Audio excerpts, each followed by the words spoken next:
Laissez-moi. Laissez-moi. Tu l'as payé le dossier là. Tu l'as payé. Laissez-le.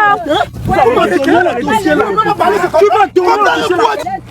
Laissez-le. Tu vas déclarer le dossier là. Tu vas déclarer. L'objet de la bagarre, c'est le retrait des pièces de l'usager par le fonctionnaire du ministère des Transports. À partir du moment où l'infraction qui est reprochée à l'individu est une contravention, mais on sait que les contraventions ne donnent pas lieu à la privation de liberté, mais simplement au paiement, n'est-ce pas, d'une amende forfaitaire équivalente à 25 000 francs pour les contraventions de 4e classe. N'est-ce pas, les contraventions pouvaient aller de 1 200 à 25 000 en passant par 2 400, 3 600 et 25 000 francs pour les contraventions les plus graves. Donc, le retrait des pièces des usagers par la police n'est possible qu'en cas de commission d'un crime ou d'un délit. Et à ce moment-là, c'est bien parce que l'individu est mis en garde à vue et pourrait ultérieurement faire l'objet, n'est-ce pas, d'une détention provisoire. Donc, lorsqu'il est privé de liberté, il va de soi que ses pièces sont retirées. Mais on ne laisse pas un individu circuler sans sa pièce nationale d'identité. Parce que la carte nationale d'identité est la pièce qui permet à tout individu, n'est-ce pas, d'accéder à ses autres droits. Sans pièce d'identité, d'abord vous êtes en insécurité. Alors un policier, un gendarme, un fonctionnaire qui laisse un individu s'en aller sans sa pièce d'identité l'expose à tous les risques possibles. Il suffit que à quelques encablures de là, n'est-ce pas, il y a un incident.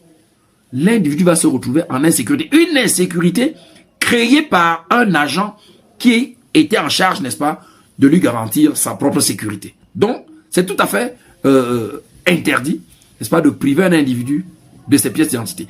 Quelle que soit la gravité de l'infraction, à partir du moment où l'individu doit se mouvoir dans la société, il doit impérativement avoir sa pièce d'identité. Puisque, en circulant sa pièce d'identité, si vous lui retirez sa pièce sans lui laisser, par exemple, un acte, dans tous les cas, le retrait même est interdit. Mais à supposer, par exemple, que vous retiriez la pièce d'identité d'une personne sans lui laisser un autre titre qui permet de l'identifier. Face au prochain contrôle de police, il va être interpellé.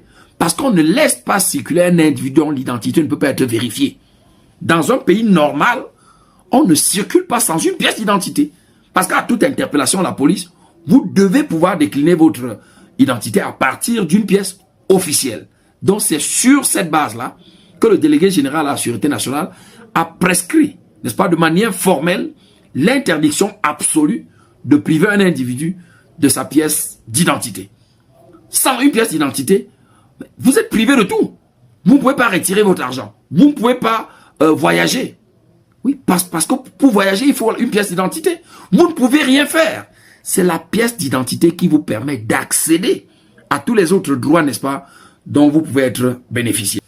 De par la circulaire du délégué général à la Sûreté nationale, signée le 7 septembre 1990, de la main du délégué général à la Sûreté nationale de l'époque, Gilbert André Tchoungui, circulaire dont je suis presque sûr qu'il reste en vigueur, interdiction formelle est faite aux agents des forces de défense et de sécurité, aux agents de maintien de l'ordre, de retirer ou de confisquer la pièce d'identité d'un usager.